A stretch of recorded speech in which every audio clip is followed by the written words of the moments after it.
Hi മക്കളെ, welcome back to learners. 18-ാം തീയതി നമ്മുടെ ഓണപരീക്ഷ സ്റ്റാർട്ട് ചെയ്യാണ് അല്ലെ. അപ്പൊ നമ്മൾ പതുക്കെ എന്ത് ചെയ്യാണ്, റിവിഷൻസ് സ്റ്റാർട്ട് ചെയ്യാണ്. റിവിഷൻ ക്വസ്റ്റ്യൻസ് നിങ്ങൾക്ക് വേണ്ടിയിട്ട് അവൈലബിൾ ആക്കുകയാണ്. അപ്പോൾ ഇന്ന് നമ്മൾ എത്തിയിരിക്കുന്നത് ക്ലാസ് 9 കെമിസ്ട്രിയിലെ സ്ട്രക്ചർ ഓഫ് ആറ്റം എന്ന് പറയുന്ന ചാപ്റ്ററിലെ ഇമ്പോർട്ടന്റ് ക്വസ്റ്റ്യൻസുമായിട്ടാണ് കേട്ടോ. ഓക്കെ, നമുക്ക് അധികം വൈകാതെ എന്ത് ചെയ്യാം, ക്വസ്റ്റ്യൻസിലേക്ക് കടക്കാം. ഈ ഒരു ചാപ്റ്ററിന്റെ റിവിഷൻ, തിയറി റിവിഷൻസ് ഒക്കെ നിങ്ങൾ കൃത്യമായിട്ട് ചെയ്യണം. നമ്മൾ ക്വസ്റ്റ്യൻസ് ആണ് ഈ വീഡിയോയിൽ ഡിസ്കസ് ചെയ്യുന്നത് കേട്ടോ. Okay, so first question, match the columns A and B suitably. A എന്ന കോളവും ബി എന്ന കോളവും കറക്റ്റ് ആയിട്ട് മാച്ച് ചെയ്യണം. അത് നിങ്ങൾക്ക് സിമ്പിൾ ആയിട്ട് പറയാം. യെസ്, കാഥോഡ് റേസ് ആണ് അല്ലെ. കാഥോഡ് റേസ് എന്ന് പറഞ്ഞു കഴിഞ്ഞാൽ it is what, negative charge ഉള്ള സാധനങ്ങളാണ്. അപ്പൊ നമുക്ക് പറയാം കാഥോഡ് റേസ് എന്ന് പറഞ്ഞാല് എന്താണ്, നെഗറ്റീവ് ചാർജുമായി റിലേറ്റ് ചെയ്തതാണ്. അപ്പൊ നെഗറ്റീവ് ചാർജിലേക്ക് മാച്ച് ചെയ്യാം. ഇനി അടുത്തത് കനാൽ റേസ്. അത് അവിടേക്ക് ഇവിടേക്ക് നിങ്ങൾക്ക് തെറ്റിപ്പോവാൻ സാധ്യതയുണ്ട്. അപ്പൊ നിങ്ങൾ പഠിക്കണം, അത് കാഥോഡ് റേസ് എന്ന് പറയുന്നത് നെഗറ്റീവ് ചാർജ് ആണ്, അതുപോലെ കനാൽ റേസ് എന്ന് പറയുന്നത് യെസ് പോസിറ്റീവ് ചാർജ് ആണ്. ഈ ഒരു ഡിഫറൻസ് നിങ്ങൾ ക്ലിയർ ആക്കി പഠിക്കണം. അതിന് വേണ്ടിയിട്ടാണ് ഈ ഒരു മാച്ച് ദ ഫോളോയിങ് കൊണ്ടുവച്ചിരിക്കുന്നത്. ഓക്കെ, അപ്പൊ കനാൽ റേസ് ഏതാന്ന് ചോദിച്ചു കഴിഞ്ഞാൽ പോസിറ്റീവ് ചാർജ് പഠിച്ചു വെച്ചോണം. അടുത്തത് ന്യൂട്രോൺ ആണ്. അത് എല്ലാവർക്കും അറിയാമെന്ന് വിചാരിക്കുന്നു. ന്യൂട്രോൺ കണ്ടെത്തിയ സയന്റിസ്റ്റ് ഏതാണ്, ജെയിംസ് ചാഡ്വിക് എന്ന് പറയുന്ന ആളാണ് അല്ലെ. അപ്പൊ ന്യൂട്രോൺ എന്ന് പറയുന്നത് ആരുമായിട്ട് മാച്ച് ചെയ്യണം, ജെയിംസ് ചാഡ്വിക്കുമായിട്ട് മാച്ച് ചെയ്യണം. ഇനി ഫൈനലി വരുന്നത് ആരാണ്, ന്യൂക്ലിയസ് ആണ്. ന്യൂക്ലിയസ് കണ്ടെത്തിയത് ആരാണ്, റൂദർഫോർഡ് എന്ന് പറയുന്ന, ഏർണസ്റ്റ് റൂദർഫോർഡ് എന്ന് പറയുന്ന സയന്റിസ്റ്റ് ആണ്. അപ്പോൾ ഇത്രയും കാര്യങ്ങൾ നിങ്ങൾക്ക് മാച്ച് ചെയ്യാൻ ക്ലിയർ ആണെന്ന് വിചാരിക്കുന്നു. ഇതിൽ കാഥോഡ് റേസും കനാൽ റേസും ആണ് നിങ്ങൾക്ക് തെറ്റിപ്പോവാൻ സാധ്യതയുള്ളത്. അത് നിങ്ങൾ കൃത്യമായിട്ട് പഠിച്ചു വെക്കുക കേട്ടോ. ഓക്കെ, യെസ്, അടുത്ത ക്വസ്റ്റ്യനിലേക്ക് കടക്കുന്നു. അടുത്ത question, isotope of an element is used to determine the age of fossils. ഇത് വളരെ ഇമ്പോർട്ടന്റ് ആയിട്ടുള്ള ക്വസ്റ്റ്യൻ ആണ് കേട്ടോ. ഓക്കെ, ഏജ് ഓഫ് ഫോസിൽസ്, ഫോസിലുകളുടെ പ്രായം അല്ലെങ്കിൽ കാലപ്പഴക്കം കണ്ടെത്താനായിട്ട് ഒരു ഐസോട്ടോപ്പ് നമ്മൾ ഉപയോഗിക്കും. Okay, which is the isotope? ഏത് ഐസോട്ടോപ്പ് ആണ് ഉപയോഗിക്കുക? യെസ്, എല്ലാവരും പഠിച്ചു കഴിഞ്ഞിട്ടുണ്ട് അല്ലെ. ഏതാണ്, C14 എന്ന് പറയുന്ന ഐസോട്ടോപ്പ് ആണ് ഉപയോഗിക്കുക. ഈ C14 ഒരു പ്രത്യേകത ഉണ്ട്. ഇതെന്താണ്, റേഡിയോ ആക്റ്റീവ് ഐസോട്ടോപ്പ് ആണ്. എന്താണ്, റേഡിയോ ആക്റ്റീവ് ഐസോട്ടോപ്പ്. ഇത് കൂടി നിങ്ങളുടെ മനസ്സിലൊന്ന് എന്ത് ചെയ്യണം, ഒന്ന് ഉറപ്പിച്ചു വെക്കണം. ഓക്കെ, അപ്പൊ C14 എന്ന് പറയുന്നത് റേഡിയോ ആക്റ്റീവ് ഐസോട്ടോപ്പ് ആണ്. അത് മാത്രമല്ല, ഫോസിലുകളുടെ കാലപ്പഴക്കം അല്ലെങ്കിൽ ഏജ് ഓഫ് ഫോസിൽ കണ്ടുപിടിക്കാനായിട്ട് നമ്മൾ ഈ C14, കാർബൺ 14 ഉപയോഗിക്കും. ഓക്കെ ആണല്ലോ. Yes, which are the other isotope of this element? Okay, ഈ പറഞ്ഞ കാർബണ് മറ്റ് ഐസോട്ടോപ്പുകൾ ഉണ്ട്. ഏതൊക്കെയാണത്? യെസ്, ഞാനിവിടെ എഴുതാം. ബി ക്വസ്റ്റിന്റെ ആൻസർ C12 എന്ന് പറഞ്ഞിട്ടൊരു ഐസോട്ടോപ്പ് ഉണ്ട്, അതുപോലെ C13 എന്ന് പറഞ്ഞിട്ടൊരു ഐസോട്ടോപ്പ് ഉണ്ട്, അതുപോലെ തന്നെ നമ്മളിപ്പോ പഠിച്ച C14 എന്ന് പറഞ്ഞിട്ട് ഒരു ഐസോട്ടോപ്പ് ഉണ്ട്. അപ്പൊ കാർബണിന്റെ 3 ഐസോട്ടോപ്പ് ചോദിച്ചു കഴിഞ്ഞാൽ തെറ്റിക്കരുത് നിങ്ങൾ. ഏതൊക്കെയാണ്? C12, C13, അതുപോലെ തന്നെ C14. ഓക്കെ, ഇവ എല്ലാത്തിന്റെയും ആറ്റോമിക് നമ്പർ സെയിം തന്നെയാണ്. ഓക്കെ, ആറ്റോമിക് നമ്പർ 6 ആണ്. ഇവിടെയും ആറ്റോമിക് നമ്പർ 6 ആണ്. ഇവിടെയും ആറ്റോമിക് നമ്പർ 6 തന്നെയാണ്. പക്ഷേ മക്കളെ, ഇവിടെ നമുക്ക് മനസ്സിലാക്കുന്ന കാര്യം ഇതാണ്, ന്യൂട്രോണുകളുടെ എണ്ണം വ്യത്യാസമുണ്ട് കേട്ടോ. ഓക്കെ, അതാണ് മൂന്നാമത്തെ ക്വസ്റ്റ്യൻ ചോദിച്ചിരിക്കുന്നത്. അപ്പൊ ഫസ്റ്റ് ക്വസ്റ്റ്യനും സെക്കൻഡ് ക്വസ്റ്റ്യനും നമ്മൾ കംപ്ലീറ്റ് ചെയ്തു. മൂന്നാമത്തെ question, write the number of neutrons in each isotope. ഇതിലെ ഐസോട്ടോപ്പിലെ ന്യൂട്രോണുകളുടെ എണ്ണമാണ് നമുക്ക് കണ്ടെത്തേണ്ടത്. എടാ മക്കളെ, നമ്മൾ ന്യൂട്രോൺ കാണാനായിട്ട് ഇക്വേഷൻ പഠിച്ചിട്ടുണ്ട് അല്ലെ. ന്യൂട്രോൺ കാണാനായിട്ട് എന്താ വേണ്ടത്? യെസ്, എന്താ ചെയ്യേണ്ടത്? മാസ് നമ്പറിൽ നിന്ന് ആറ്റോമിക് നമ്പർ കുറയ്ക്കുക അല്ലെ. ഞാൻ ഷോർട്ട് കട്ട് ഒക്കെ പഠിപ്പിച്ചു തന്നിട്ടുണ്ടായിരുന്നു. മാസ് നമ്പറിൽ നിന്ന് ആറ്റോമിക് നമ്പർ കുറയ്ക്കുക. അപ്പൊ ഇവിടെ നമ്മൾ ഫസ്റ്റ് കേസ് എടുക്കുന്ന സമയത്ത്, ഫസ്റ്റ് കാർബൺ എടുക്കുന്ന സമയത്ത്, ഈ ഫസ്റ്റ് കാർബൺ എടുക്കുമ്പോ മാസ് നമ്പർ എത്രയാണ്? 12 ആണ് അല്ലെ. ആറ്റോമിക് നമ്പർ എത്രയാണ്? 6 ആണ്. അപ്പൊ 12 - 6 എത്ര കിട്ടും? യെസ്, 6 എന്ന് കിട്ടും. അപ്പോ ആദ്യത്തെ C12-നകത്തുള്ള ന്യൂട്രോണുകളുടെ എണ്ണം എത്രയാന്ന് ചോദിച്ചു കഴിഞ്ഞാൽ 6 ആണെന്ന് നിങ്ങൾ തെറ്റാതെ പറയണം. ഓക്കെ, 6 ന്യൂട്രോൺസ് ആണ് ഉള്ളത്. അതുപോലെ തന്നെ നിങ്ങൾക്ക് അടുത്തതും കണ്ടുപിടിക്കാലോ. യെസ്, അടുത്തതിന്റെ ചെയ്യാൻ പറ്റും. 13 - 6 അല്ലെ, കാരണം മാസ് നമ്പറിൽ നിന്ന് ആറ്റോമിക് നമ്പർ ഓർക്കണം. അപ്പോ 13 - 6 എന്ന് കിട്ടും. അപ്പൊ നമുക്ക് ചെയ്യാൻ പറ്റും. എത്രയാണ്? 7 ആണെന്ന് കിട്ടും. Okay, yes.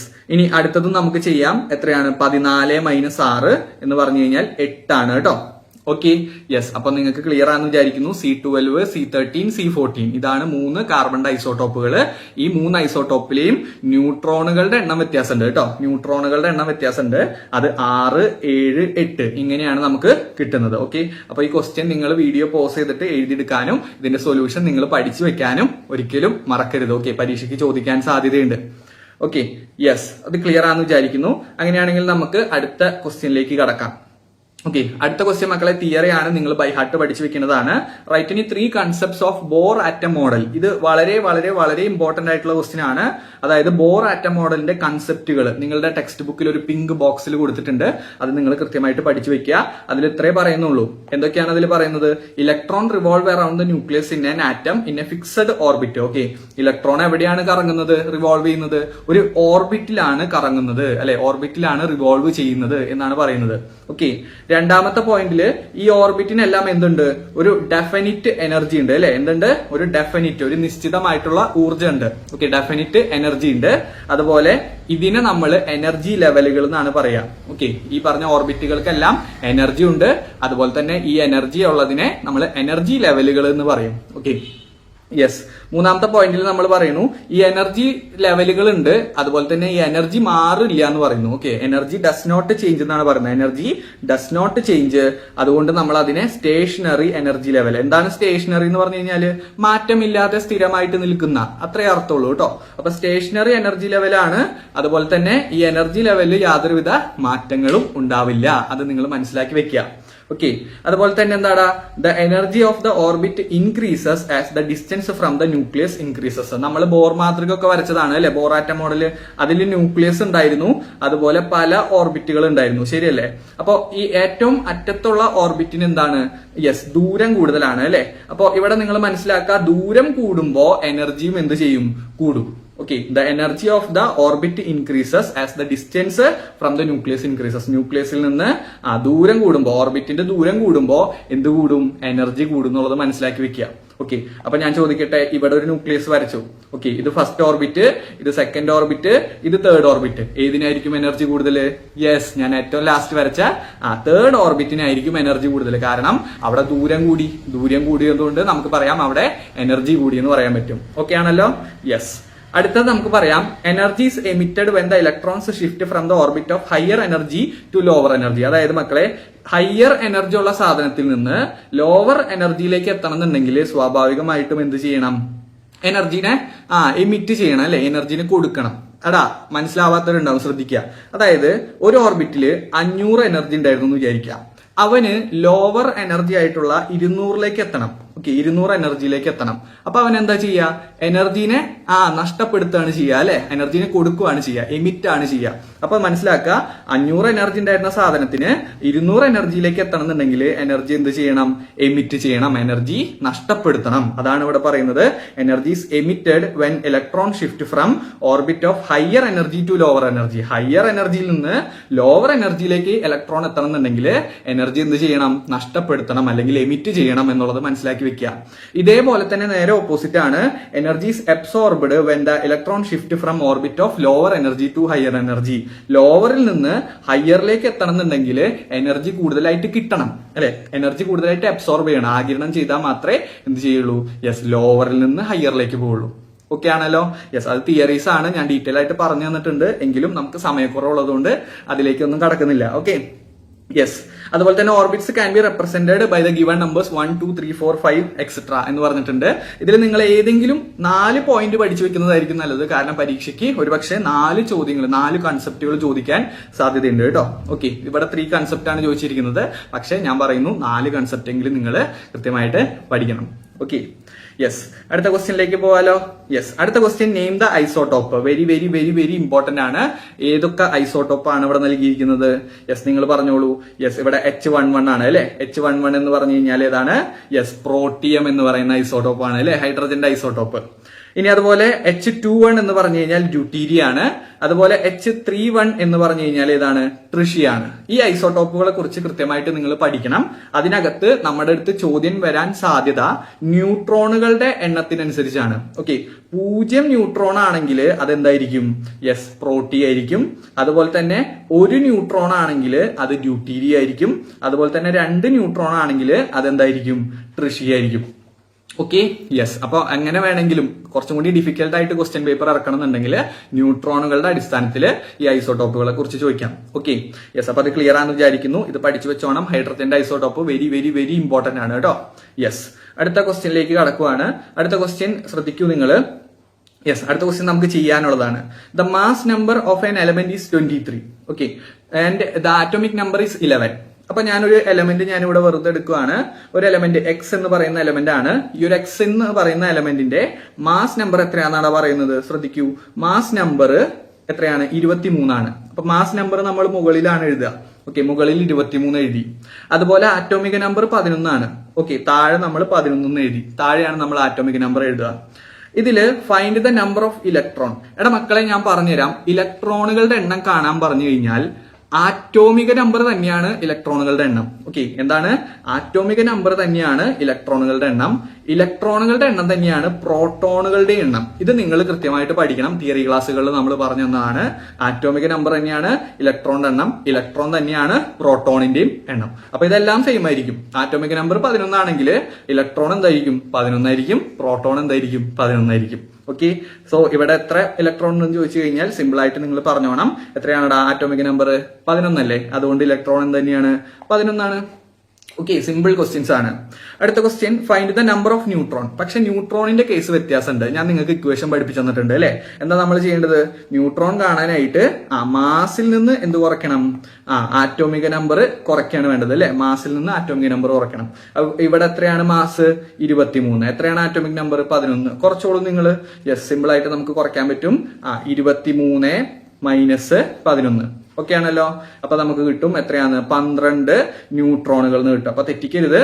ന്യൂട്രോണുകളുടെ എണ്ണം എത്രയാണെന്ന് ചോദിച്ചു കഴിഞ്ഞാൽ 12 ന്യൂട്രോണുകളാണ് ഈ ഒരു കേസിൽ നമുക്കുള്ളത്. ഓക്കെ, ഇപ്പൊ ന്യൂട്രോൺ 12. ഓക്കെ ആണല്ലോ. യെസ്. ഇനി ഇതിന്റെ ഇലക്ട്രോണിക് കോൺഫിഗറേഷൻ എഴുതാൻ പറഞ്ഞിട്ടുണ്ട്. അപ്പൊ നമുക്ക് മനസ്സിലായിട്ടുണ്ട് ആറ്റോമിക നമ്പർ ഇസഡ് എന്ന് പറയുന്നത് 11 അല്ലെ. അപ്പൊ അതിന്റെ കോൺഫിഗറേഷൻ എന്താണ് വരിക? 2, 8, 1 അല്ലെ. 2, 8, 1. ഈ 2, 8, 1 എന്ന് പറയുന്നത് ആക്ച്വലി സോഡിയം ആണ് കേട്ടോ. Okay, sodium. നിങ്ങൾ പീരിയോഡിക് ടേബിൾ എടുത്ത് നോക്കി കഴിഞ്ഞാൽ മനസ്സിലാവും. സോഡിയം ആണ് 2, 8, 1 ആറ്റോമിക് നമ്പർ 11 വരുന്നത്. ഓക്കെ ആണല്ലോ. യെസ്, അത് നിങ്ങൾക്ക് പഠിച്ചു വെക്കാൻ പറ്റുന്നവരുണ്ടെങ്കിൽ ആറ്റോമിക് നമ്പർ ഒക്കെ പഠിച്ചു വെക്കുന്നത് കുറച്ചും കൂടി നല്ലതായിരിക്കും. Okay, yes. അപ്പൊ ആ ക്വസ്റ്റ്യൻ ക്ലിയർ ആണെന്ന് വിചാരിക്കുന്നു. ഇങ്ങനെയാണ് ചെയ്യേണ്ടത്. ആറ്റോമിക് നമ്പർ തന്നെയാണ് ഇലക്ട്രോണിന്റെ എണ്ണം, അത് തന്നെയാണ് പ്രോട്ടോണിന്റെ എണ്ണം. ഓക്കെ, ഇനി ന്യൂട്രോൺ കാണാനായിട്ട് ഇക്വേഷൻ ഡയറക്റ്റ് പഠിച്ചു വെക്കണം. മാസിൽ നിന്ന് ആറ്റോമിക് നമ്പർ കുറയ്ക്കാം. ഓക്കെ, അപ്പൊ നമുക്ക് ന്യൂട്രോണിന്റെ എണ്ണം കിട്ടും. അതുപോലെ തന്നെ ഇതിന്റെ ഇലക്ട്രോണിക് കോൺഫിഗറേഷൻ ഡീറ്റെയിൽ ആയിട്ട് നിങ്ങൾക്ക് പറഞ്ഞു തന്നിട്ടുണ്ട്. ഓക്കെ, 2, 8, 1 എന്ന് പറഞ്ഞിട്ട് കിട്ടുന്നുണ്ടാവും. ഓക്കെ ആണല്ലോ.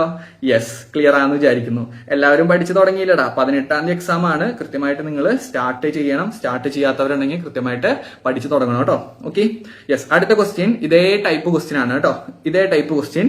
The atomic number of an element is 15. Okay, atomic number കൊടുത്തിട്ടുണ്ട് 15 ആണ്. അതുപോലെ മാസ് നമ്പർ കൊടുത്തിട്ടുണ്ട് 31. Write the electronic configuration and draw the Bohr model. Okay, electronic കോൺഫിഗറേഷനും ബോർ മോഡലും എഴുതാനാണ് പറഞ്ഞിരിക്കുന്നത്. ഓക്കെ, ഇലക്ട്രോണിക് കോൺഫിഗറേഷൻ എന്ത് വരും ഇവിടെ? സപ്പോസ് ഞാനൊരു എലമെന്റ് എടുക്കുകയാണ്. എക്സ് എന്ന് പറഞ്ഞിട്ട് ഒരു എലമെന്റ് എടുത്തു. ഇത് നമ്മൾ സിമ്പിൾ റിയൽ ഒന്നും അല്ല കേട്ടോ. ഓക്കെ, അപ്പൊ സിമ്പിൾ എക്സ് എന്ന് എടുത്തു. എക്സിന്റെ ആറ്റോമിക് നമ്പർ 15 ആണ് എന്ന് പറഞ്ഞാൽ താഴെ എഴുതേണ്ടത് 15 ആണ്. Okay, mass number 31. Mass number മുകളിലാണ് എഴുതുക. അപ്പൊ മാസ് നമ്പർ 31 എന്ന് കിട്ടും. ഓക്കെ, 31 എന്ന് കിട്ടും. അങ്ങനെയാണെങ്കിൽ ഇതിന്റെ ഇലക്ട്രോണിക് കോൺഫിഗറേഷൻ എന്താണ് വരിക? ഇതിന്റെ ഇലക്ട്രോണിക് കോൺഫിഗറേഷൻ നമുക്ക് കിട്ടും. എങ്ങനെയാണ് കിട്ടുക? യെസ്, ഇവിടെ ആറ്റോമിക് നമ്പർ ഇസഡ് എന്ന് പറയുന്നത് എത്രയാണ്? 15 ആണ്. അപ്പൊ അതിന്റെ കോൺഫിഗറേഷൻ നമ്മൾ എഴുതുമ്പോ എന്ത് കിട്ടൂടാ? 2, 8, 5 എന്ന് കിട്ടും അല്ലെ. 2, 8, 5 എന്ന് കിട്ടും. ക്ലിയർ ആവാത്തവരുണ്ടോ? യെസ്, ഇങ്ങനെയാണ് ചെയ്യുക. ആറ്റോമിക് നമ്പർ 15 ആണെങ്കിൽ അതിന്റെ കോൺഫിഗറേഷൻ 2, 8, 5 എന്ന് കിട്ടും. Okay, yes. അപ്പൊ ഇത് വെച്ചിട്ട് ബോറാറ്റ മോഡൽ വരയ്ക്കാനാ പറഞ്ഞിരിക്കുന്നത്. ബോറാറ്റ മോഡൽ വരയ്ക്കുന്ന സമയത്ത് നിങ്ങൾ എല്ലാം കണക്കാക്കണം. ഏതൊക്കെ? പ്രോട്ടോണിന്റെ എണ്ണം കണക്കാക്കണം, ന്യൂട്രോണിന്റെ എണ്ണം കണക്കാക്കണം, അതുപോലെ ഇലക്ട്രോണിന്റെ എണ്ണം കണക്കാക്കണം, അതുപോലെ കോൺഫിഗറേഷൻ എഴുതിയിട്ട് അതിനനുസരിച്ചിട്ടായിരിക്കണം ചെയ്യേണ്ടത്. അപ്പൊ നമുക്ക് ഇവിടെ നോക്കാം എത്ര പ്രോട്ടോൺ ഉണ്ട്. നിങ്ങൾ തന്നെ പറഞ്ഞോ, എത്രയാണ് പ്രോട്ടോൺ? യെസ്, പ്രോട്ടോൺ എത്ര തന്നെയാണ്? 15 പ്രോട്ടോൺ ആണ് അല്ലെ. 15 പ്രോട്ടോൺ. കാരണം ഇവിടുത്തെ ആറ്റോമിക് നമ്പർ 15 ആണ്. അതുകൊണ്ട് പ്രോട്ടോണുകളുടെ എണ്ണം എന്ത് തന്നെയായിരിക്കും? 15 ആയിരിക്കും. അതുപോലെ ഇലക്ട്രോണിന്റെ എണ്ണം തന്നെയായിരിക്കും? 15 ആയിരിക്കും. പക്ഷെ ന്യൂട്രോണിന്റെ എണ്ണം കാണാനായിട്ട് മാസിൽ നിന്ന് എന്ത് ചെയ്യണം? ആറ്റോമിക നമ്പർ കുറയ്ക്കണം അല്ലെ. മാസ് നമ്പറിൽ നിന്ന് ആറ്റോമിക നമ്പർ കുറയ്ക്കണം. അപ്പൊ ഇവിടെ മാസ് നമ്പർ എത്രയാണ്? മാസ് നമ്പർ 31 ആണ്. ഓക്കെ, അതിൽ നിന്ന് ആറ്റോമിക് നമ്പർ ആയ 15 കുറച്ച് കഴിഞ്ഞാല് നമുക്ക് എത്ര കിട്ടും? 16 കിട്ടും. ഓക്കെ, കുറച്ച് നോക്കിയാൽ മതി. കാരണം 15 നിന്ന് 15 കൂട്ടുമ്പോഴാണ് 30 കിട്ടുക. 30 പിന്നെ എത്തണമെന്നുണ്ടെങ്കിൽ 1 കൂട്ടണം. ഓക്കെ, അപ്പൊ 16 നമുക്ക് കിട്ടുക. Okay, yes. അപ്പൊ ന്യൂട്രോൺസിന്റെ എണ്ണം കിട്ടി 16. ക്ലിയർ ആക്കി മനസ്സിലാക്കി എടുക്കണം. കാൽക്കുലേഷൻ ആണ്, ചെയ്ത് പഠിക്കണം കേട്ടോ. ഓക്കെ, അപ്പൊ പ്രോട്ടോൺ കിട്ടി, ഇലക്ട്രോൺ കിട്ടി, അതുപോലെ അതിന്റെ കോൺഫിഗറേഷൻ കിട്ടി, അതുപോലെ തന്നെ ന്യൂട്രോൺ എണ്ണം കിട്ടി. ഇനി നമ്മൾ എന്താ ചെയ്യേണ്ടത്? നമ്മൾ ഇത് വരയ്ക്കണം അല്ലെ. ആദ്യമേ നമ്മൾ എന്ത് വരയ്ക്കണം? ഒരു ന്യൂക്ലിയസ് വരച്ചു കൊടുക്കുക. ന്യൂക്ലിയസിനകത്ത് പ്രോട്ടോണും ന്യൂട്രോണും കൊടുക്കുക. എത്ര പ്രോട്ടോൺ ഉണ്ട്? 15 പ്രോട്ടോൺ ഉണ്ട്. അപ്പൊ 15 പി എന്ന് കൊടുത്തു. എത്ര ന്യൂട്രോൺ ഉണ്ട്? 16 ന്യൂട്രോൺ ഉണ്ട്. ഓക്കെ, ഇനി നമ്മൾ എന്താ ചെയ്യേണ്ടത്? ഫസ്റ്റ് ഓർബിറ്റ് വരയ്ക്കുക. കോൺഫിഗറേഷൻ ശ്രദ്ധിക്കുക, 2, 8, 5 ആണ്. അതിൽ ഫസ്റ്റ് ഓർബിറ്റ് നമ്മൾ വരയ്ക്കുക. ഓക്കെ, ഫസ്റ്റ് ഓർബിറ്റ് ഇങ്ങനെയാണ് വരയ്ക്കുക. നിങ്ങൾ നല്ല രീതിയിൽ എന്ത് ചെയ്യണം? കോമ്പസ് ഒക്കെ എടുത്ത് നല്ല വൃത്തിയിൽ വരയ്ക്കണം. ഞാനിവിടെ ഡിജിറ്റൽ വരയ്ക്കുന്നതുകൊണ്ടാണ്, ശ്രദ്ധിക്കുക കേട്ടോ. ഓക്കെ, അപ്പോൾ നല്ലപോലെ വരയ്ക്കുക. ഇനി അതില് ഫസ്റ്റ് ഷെല്ല് വരച്ചു, സെക്കൻഡ് ഷെല്ല് വരച്ചു, അതുപോലെ തന്നെ തേർഡ് ഷെല്ലും നമ്മൾ വരച്ചു. ഓക്കെ, എന്നിട്ട് എന്താണ് മക്കളെ ചെയ്യേണ്ടത്? 2, 8, 5 എന്ന് കൊടുക്കുക അല്ലെ. അപ്പൊ ആദ്യത്തെ ഷെല്ലിൽ നമ്മൾ എന്ത് കൊടുത്തു? 2 എണ്ണം കൊടുത്തു എന്ന് വിചാരിക്കാം. ഓക്കെ, 1, 2. അടുത്ത ഷെല്ലിൽ 8 എണ്ണം കൊടുത്തു. ഓക്കെ, 1, 2, 3, 4, 5, 6, 7, 8. 8 എണ്ണം കൊടുത്തു. അടുത്ത ഷെല്ലിൽ വീണ്ടും 5 എണ്ണം. ഓക്കെ, 1, 2, 3, 4, 5 എന്ന് പറഞ്ഞിട്ട് കൊടുത്തു. ഓക്കെ, അത് നിങ്ങൾ കൃത്യമായിട്ട് വരയ്ക്കാൻ നിങ്ങളുടെ ക്ലാസ്സിൽ എങ്ങനെയാണോ പറഞ്ഞു തന്നിട്ടുള്ളത്. ചിലവര് എന്ത് ചെയ്യുന്നുണ്ടാവും? യെസ്, 2 എണ്ണം ഇങ്ങനെ അടുപ്പിച്ചൊക്കെ വരയ്ക്കുന്നുണ്ടാവും. അപ്പൊ അങ്ങനെ വരയ്ക്കുന്നവരുണ്ടെങ്കിൽ കൃത്യമായിട്ട് വരയ്ക്കുക. ഏത് രീതിയിൽ വേണമെങ്കിലും നിങ്ങൾക്ക് വരയ്ക്കാവുന്നതാണ് കേട്ടോ. Okay, yes. അപ്പൊ 2, 8, 5 എന്നുള്ള കോൺഫിഗറേഷൻ കൃത്യമായിട്ട് കിട്ടണം. അത്രയേ ഉള്ളൂ നമ്മുടെ ബോർ ആറ്റം മോഡൽ. സിമ്പിൾ ആണല്ലോ. ഇതുപോലുള്ള ബോർ ആറ്റം മോഡലൊക്കെ നിങ്ങൾ ടെക്സ്റ്റ് ബുക്ക് നോക്കിയിട്ടൊക്കെ വരയ്ക്കാനായിട്ട് ശ്രമിക്കുക കേട്ടോ. Okay, yes. അടുത്ത ക്വസ്റ്റ്യനിലേക്ക് കടക്കുന്നു. അടുത്ത ക്വസ്റ്റ്യൻസ് ഒക്കെ തന്നെ നമ്മുടെ സമഗ്രയുടെ ക്വസ്റ്റ്യൻ പേപ്പറിൽ ഉണ്ടായിരുന്ന ക്വസ്റ്റ്യൻസ് ആണ് കേട്ടോ. ശ്രദ്ധിക്കൂ. The whole positive charge and mass of an atom are concentrated in. അതായത് പോസിറ്റീവ് ചാർജും, ശ്രദ്ധിക്കണേ, പോസിറ്റീവ് ചാർജും അതുപോലെ തന്നെ ഒരു ആറ്റത്തിന്റെ ഫുൾ മാസും അടങ്ങിയിരിക്കുന്നത് എവിടെയാണെന്നാണ് ചോദ്യം. പ്രോട്ടോൺ അല്ല, ന്യൂട്രോൺ അല്ല, ഓർബിറ്റ് അല്ല. എവിടെയാണ്? യെസ്, സിമ്പിൾ ആയിട്ട് നമുക്ക് പറയാം, എവിടെയാണ്? ന്യൂക്ലിയസിലാണ് അല്ലെ. കാരണം നമുക്കറിയാം ന്യൂക്ലിയസിനകത്ത് എന്തൊക്കെയുണ്ട്? വെയിറ്റ് ഉള്ള പ്രോട്ടോണും ഉണ്ട്, ന്യൂട്രോണും ഉണ്ട് അല്ലെ. അപ്പോ ഒരു ആറ്റത്തിന്റെ വെയിറ്റ് എവിടെയാന്ന് ചോദിച്ചാൽ, മാസ് എവിടെയാന്ന് ചോദിച്ചാൽ അത് എവിടെയാണ്? യെസ്, നിങ്ങൾക്ക് സിമ്പിൾ ആയിട്ട് പറയാം, അത് എവിടെയാണ്? ന്യൂക്ലിയസിലാണ്. അടുത്ത question, some statements are given, there are 3 isotopes for hydrogen. അതായത് മക്കളെ ഇവിടെ കുറച്ച് സ്റ്റേറ്റ്മെന്റ് കൊടുത്തിട്ടുണ്ട്. അതിൽ കറക്റ്റ് സ്റ്റേറ്റ്മെന്റ് ഏതാണെന്ന് ചോദ്യം. ഓക്കെ, അപ്പൊ അവിടെ ശ്രദ്ധിക്കൂ, കറക്റ്റ് സ്റ്റേറ്റ്മെന്റ് ഏതാണ്? ഇവിടെ 4 സ്റ്റേറ്റ്മെന്റ് കൊടുത്തിട്ടുണ്ട് അല്ലെ. First statement, there are 3 isotope for hydrogen. നേരത്തെ ക്വസ്റ്റ്യനിൽ നമ്മൾ കണ്ടതാണ്, ഹൈഡ്രജന് 3 ഐസോടോപ്പ് ഉണ്ട്. ഏതൊക്കെ? പ്രോട്ടിയം, ഡ്യൂട്ടീരിയം, ട്രിഷ്യം അല്ലെ. H11, H21, H31. Okay, yes. അപ്പൊ 3 ഐസോടോപ്പ് ഉണ്ട്. അത് വളരെ കറക്റ്റ് ആയിട്ടുള്ള സ്റ്റേറ്റ്മെന്റ് ആണ് നമുക്ക് പറയാം. ഓക്കെ, അടുത്തത്, heavy water is the oxide of tritium എന്നാണ് കൊടുത്തിരിക്കുന്നത്. എടാ മക്കളെ, തെറ്റാണ്. അത് ട്രിഷ്യം അല്ല. ഏതിന്റെയാണ്? ഡ്യൂട്ടീരിയാണ് കേട്ടോ. ഓക്കെ, ഡ്യൂട്ടീരിയത്തിന്റെ ഐസോടോപ്പ് അല്ലെങ്കിൽ ഡ്യൂട്ടീരിയത്തിന്റെ ഓക്സൈഡ് ആണ് ഹെവി വാട്ടർ എന്ന് നമ്മൾ പറയാം. അപ്പോ ട്രിഷ്യം എന്ന് പറയുന്നത് വളരെ തെറ്റായിട്ടുള്ള സ്റ്റേറ്റ്മെന്റ് ആണ്. അപ്പോ സെക്കൻഡ് ഓപ്ഷൻ വളരെ തെറ്റാണ്. ഓക്കെ, തേർഡ് ഓപ്ഷൻ എന്ന് പറയുന്നത് C13 is the most abundant and most stable isotope of carbon. അത് തെറ്റല്ലേടാ. എടാ, ഏറ്റവും സ്റ്റേബിൾ ആയിട്ടുള്ളത് ഏതാണ്? C12 ആണല്ലോ. അത് നമ്മൾ ടെക്സ്റ്റ് ബുക്കിനകത്ത് കൃത്യമായിട്ട് പറയുന്ന കാര്യമാണ്. ആ ഭാഗം എടുത്ത് വായിച്ചു നോക്കണം, C12ന്റെ കേസ്. അതുപോലെ തന്നെ ഐസോടോപ്പ് ഒരു കുറെ എക്സാമ്പിൾസ് ഒക്കെ കൊടുത്തിട്ടുണ്ട്. അയഡിൻ 131 എന്നൊക്കെ പറഞ്ഞ, യുറാനിയം 235 എന്നൊക്കെ പറഞ്ഞു കൊടുത്തിട്ട് അതും നിങ്ങൾ കൃത്യമായിട്ട് വായിച്ചു നോക്കണം കേട്ടോ. Okay, yes. അതുപോലെ കൊബാൾട്ട് 60 എന്നൊക്കെ പറഞ്ഞു കൊടുത്തിട്ടുണ്ട്. അത് നിങ്ങൾ ക്ലിയർ ചെയ്ത് പഠിക്കണം. അപ്പോൾ ഇവിടെ നമ്മൾ നോക്കുകയാണെങ്കിൽ C13 അല്ല, പകരം എന്താണ്? C12 ആണ് കേട്ടോ. അപ്പോൾ ഇതും തെറ്റായിട്ടുള്ള സ്റ്റേറ്റ്മെന്റ് ആണ്. അവസാനത്തത് C14 is A radio active isotope. അത് ഞാൻ വീഡിയോയുടെ തുടക്കത്തിൽ തന്നെ പറഞ്ഞു. റേഡിയോ ആക്റ്റീവ് ഐസോടോപ്പ് എന്ന് പറഞ്ഞാൽ C14 ആണ്. അപ്പോൾ ഇവിടെ കറക്റ്റ് ആയിട്ട് വരുന്ന സ്റ്റേറ്റ്മെന്റ് ഏതാണെന്ന് ചോദിച്ചു കഴിഞ്ഞാൽ ഫസ്റ്റ് സ്റ്റേറ്റ്മെന്റും അതുപോലെ തന്നെ ഫോർത്ത് സ്റ്റേറ്റ്മെന്റ് ആണ്. അപ്പോൾ ഇത്തരത്തിലുള്ള ക്വസ്റ്റ്യൻസ് ഇനി മുതൽ നിങ്ങൾ ഓണപരീക്ഷയ്ക്ക് എക്സ്പെക്ട് ചെയ്യണം. ഒന്നെങ്കിൽ അസേർഷൻ റീസൺ ടൈപ്പ് ക്വസ്റ്റ്യൻ, അല്ലെങ്കിൽ സ്റ്റേറ്റ്മെന്റ് തന്നിട്ട് ഏതാണ് ശരി എന്നുള്ള ചോദ്യങ്ങൾ ഉണ്ടാവാൻ സാധ്യതയുണ്ട് കേട്ടോ. ഓക്കെ, അപ്പൊ ഇതൊക്കെയാണ് ഫസ്റ്റ് സ്റ്റേറ്റ്മെന്റും അതുപോലെ തന്നെ ഫോർത്ത് സ്റ്റേറ്റ്മെന്റും ആണ് കേട്ടോ കറക്റ്റ്. യെസ്, ക്ലിയർ ആണല്ലോ. യെസ്, അടുത്ത question, match the following. Match the following പെട്ടെന്ന് നിങ്ങൾ മാച്ച് ചെയ്തോളൂ. യെസ്, ഇലക്ട്രോൺ എന്ന് പറഞ്ഞു കഴിഞ്ഞാൽ ആരാണ് കണ്ടെത്തിയത്? ജെ തോംസൺ ആണ് അല്ലെ. J Thomson. അടുത്തത് ന്യൂട്രോൺ എന്ന് പറഞ്ഞു കഴിഞ്ഞാൽ ജെയിംസ് ചാഡ്വിക് ആണ്. അതുപോലെ തന്നെ പ്രോട്ടോൺ എന്ന് പറഞ്ഞു കഴിഞ്ഞാൽ ഏണസ്റ്റ് റൂദർഫോർഡ് ആണ്. ഇത്രയും കാര്യം ക്ലിയർ ആണല്ലോ. അപ്പൊ ഈ 3 കാര്യങ്ങളും കൃത്യമായിട്ട് പഠിക്കണം. ഇതും നമുക്ക് ചോദിക്കാൻ സാധ്യതയുള്ള ടൈപ്പ് ക്വസ്റ്റ്യൻ ആണ് കേട്ടോ. യെസ്, അപ്പോ അവിടെ നമുക്ക് വരുന്നത് അല്ലെ, ഇവിടെ നിങ്ങൾ ശ്രദ്ധിക്കണം, ചോദ്യം ശ്രദ്ധിക്കണം. മാച്ച് ദ ഫോളോയിങ് അല്ല, താഴെ ഇവിടെ കുറച്ച് ഓപ്ഷൻസ് കൊടുത്തിട്ടുണ്ട്. അപ്പൊ 1 എന്ന് പറയുന്നത് മാച്ച് ചെയ്യുന്നത് ഏതാണ്? C ആയിട്ടാണ് അല്ലെ. അതുപോലെ 2 എന്ന് പറയുന്നത് മാച്ച് ചെയ്യുന്നത് A ആയിട്ടാണ്. അപ്പൊ 2A. 1C 2A. ഓക്കെ, അപ്പൊ ഓപ്ഷൻ നമ്പർ ബി ആണ് കറക്റ്റ് ആയിട്ട് വരിക. ഓക്കെ, 1C 2A 3B എന്ന് പറയുന്ന ഓപ്ഷൻ നമ്പർ ബി ആണ് കറക്റ്റ് ആയിട്ട് വരുന്നത്. Okay, yes. അപ്പൊ ഇത്തരത്തിലുള്ള ക്വസ്റ്റ്യൻസ് ഒക്കെ നിങ്ങൾ ഓണപരീക്ഷയ്ക്ക് എക്സ്പെക്ട് ചെയ്തോളൂ. വളരെ വളരെ വളരെ ട്രിക്കി ടൈപ്പിംഗ് ക്വസ്റ്റ്യൻസ് ആയിരിക്കും ഉണ്ടാവുക കേട്ടോ. Okay, yes. ഇനി ഈ വീഡിയോയിലെ ലാസ്റ്റ് ക്വസ്റ്റ്യൻ ആണ്, who proposed plum pudding model of atom. Plum pudding model propose ചെയ്തത് ആരാണ്? According to this model an atom is electrically neutral. Why? ഇത് നമുക്ക് വളരെ ഇമ്പോർട്ടന്റ് ആയിട്ടുള്ള ക്വസ്റ്റ്യൻ ആണ്. ഈ പറഞ്ഞ ആറ്റം ന്യൂട്രൽ ആണെന്ന് പറയാൻ കാരണം എന്താണ്? പല തവണ നിങ്ങൾ പ്രീവിയസ് ക്വസ്റ്റ്യൻ പേപ്പേഴ്സ് എടുത്തു കഴിഞ്ഞാൽ ചോദിച്ചിട്ടുള്ള ഒരു ക്വസ്റ്റ്യൻ ആണ്, ആറ്റം ന്യൂട്രൽ ആണെന്ന് പറയാൻ കാരണം എന്താണെന്നുള്ളത്. ഓക്കെ, അപ്പൊ പ്ലം പുഡിംഗ് മോഡലിന്റെ എന്ത് ചെയ്തിട്ടുണ്ട്, ടെക്സ്റ്റ് ബുക്ക് ഞാൻ ഇവിടെ എടുത്തു വെച്ചിട്ടുണ്ട്. പ്ലം പുഡിംഗ് മോഡൽ കണ്ടെത്തിയത് അല്ലെങ്കിൽ അത് പ്രൊപ്പോസ് ചെയ്തത് ആരാണ്? ജെ തോംസൺ എന്ന് പറയുന്ന സയന്റിസ്റ്റ് ആണ്. അത് ഓർത്തു വെക്കണം, ജെ തോംസൺ ആണ്. അതുപോലെ തന്നെ അദ്ദേഹം ഇത്രേ പറഞ്ഞുള്ളൂ, യെസ്, ഇലക്ട്രോൺസ് അല്ലെങ്കിൽ നെഗറ്റീവ് ചാർജ് ഉള്ള സാധനങ്ങൾ എന്ത് ചെയ്തിരിക്കുകയാണ്, ആറ്റത്തിനകത്ത് ഇങ്ങനെ എംബെഡ് ചെയ്ത് വെച്ചിരിക്കുകയാണെന്നാണ് പറയുന്നത്. ഓക്കെ, ഇങ്ങനെ വെറുതെ വെച്ചിരിക്കുക എന്നാണ് പറയുന്നത്. അതൊക്കെ നിങ്ങൾ പഠിച്ചാൽ മതി, അതിന്റെ തിയറി കാര്യങ്ങളൊക്കെ. പക്ഷെ നമുക്ക് ആവശ്യമുള്ളത്, നമ്മുടെ പരീക്ഷയ്ക്ക് ചോദിക്കാൻ സാധ്യത ഇതാണ്, atom is electrically neutral. Atom electrically neutral ആണ്, അതിന് പ്രത്യേകിച്ച് ചാർജ് ഒന്നുമില്ല. അതിന് കാരണം എന്താണ്? അതിന് കാരണം മറ്റൊന്നുമല്ല, ശ്രദ്ധിക്കണം നിങ്ങൾ, വളരെ ഇമ്പോർട്ടന്റ് ആണ്.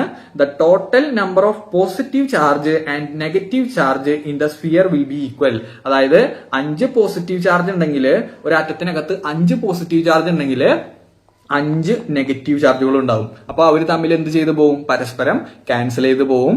അതായത് നിങ്ങൾ മനസ്സിലാക്കുക, അവിടെ 5 പോസിറ്റീവ് ഉണ്ടെങ്കിൽ 5 നെഗറ്റീവ് ഉണ്ടാവും. അപ്പൊ equal number of positives and equal number of negatives will be there. Okay, അപ്പൊ അവർ തമ്മിൽ പരസ്പരം ക്യാൻസൽ ചെയ്ത് പോകും. അതുകൊണ്ട് ആറ്റത്തിന് പ്രത്യേകിച്ച് ചാർജ് ഒന്നും നമുക്ക് പറയാൻ പറ്റില്ല. അതുകൊണ്ട് ആറ്റം എന്തായിരിക്കും? ന്യൂട്രൽ ആണെന്ന് പറയാൻ പറ്റും. Okay, yes. അപ്പൊ ഇത്രയും ക്വസ്റ്റ്യൻസ് ആണ് ഈ ചാപ്റ്ററുമായി ബന്ധപ്പെട്ട് നമ്മൾ ഈ വീഡിയോയിൽ ഡിസ്കസ് ചെയ്യുന്നത്. ഓക്കെ, ഗോൾഡ് ഫോയിൽ എക്സ്പെരിമെന്റ് ഞാൻ ഇതിൽ നിന്ന് ഒഴിവാക്കിയിട്ടുണ്ട്. അത് നമ്മൾ പരീക്ഷയുടെ ആ ഒരു സമയത്തേക്ക് എത്തുമ്പോൾ നമ്മൾ ഡിസ്കസ് ചെയ്യുന്നുണ്ടാവും കേട്ടോ. ഓക്കെ, അപ്പൊ ഇത്രയും ക്വസ്റ്റ്യൻസ് നിങ്ങൾ ഇപ്പോൾ തൽക്കാലം പഠിച്ചു വെക്കുക. നിങ്ങളുടെ ഫ്രണ്ട്സ് ഒക്കെ പഠിക്കാതിരിക്കുന്നുണ്ടെങ്കിൽ അവരിലേക്കും ഈ വീഡിയോസ് ഒക്കെ ഷെയർ ചെയ്ത് കൊടുക്കാനായിട്ട് ശ്രമിക്കുക. അതുപോലെ തന്നെ നിങ്ങൾക്ക് ഈ വീഡിയോ യൂസ്ഫുൾ ആണെങ്കിൽ മാത്രം നിങ്ങൾ എന്ത് ചെയ്യണം? യെസ്, വീഡിയോ ലൈക്ക് ചെയ്യണം. അതുപോലെ ചാനൽ സബ്സ്ക്രൈബ് ചെയ്ത് കഴിഞ്ഞാൽ ഇതിലും കൂടുതൽ ക്വസ്റ്റ്യൻസ് നിങ്ങൾക്ക് വേണ്ടി അവൈലബിൾ ആയിരിക്കും. സോ താങ്ക് യു, അത്രേ പറയാനുള്ളൂ. നന്നായി പഠിക്കടാ. പരീക്ഷ 18-ാം തീയതിയാണ് സ്റ്റാർട്ട് ചെയ്യുന്നത്. സോഷ്യലാണ്. എല്ലാവരും കൃത്യമായിട്ട് പഠിക്കണം കേട്ടോ. Okay, yes.